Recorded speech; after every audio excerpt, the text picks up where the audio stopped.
মানুষ বড়ই স্বার্থপর রে, বড়ই স্বার্থপর।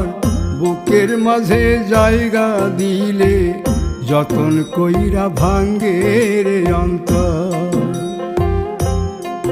মানুষ বড়ই স্বার্থপর রে, বড়ই স্বার্থপর। বুকের মাঝে জায়গা দিলে যতন কইরা ভাঙ্গে রে অন্তর। অচিনা এক জংলা পাখি যতন কইরা বুকে রাখছি, বুকের পাজর ভাঙ্গা সে যে সাজায় অন্যের ঘর রে, সাজায় অন্যের ঘর। মানুষ বড়ই স্বার্থপর রে, বড়ই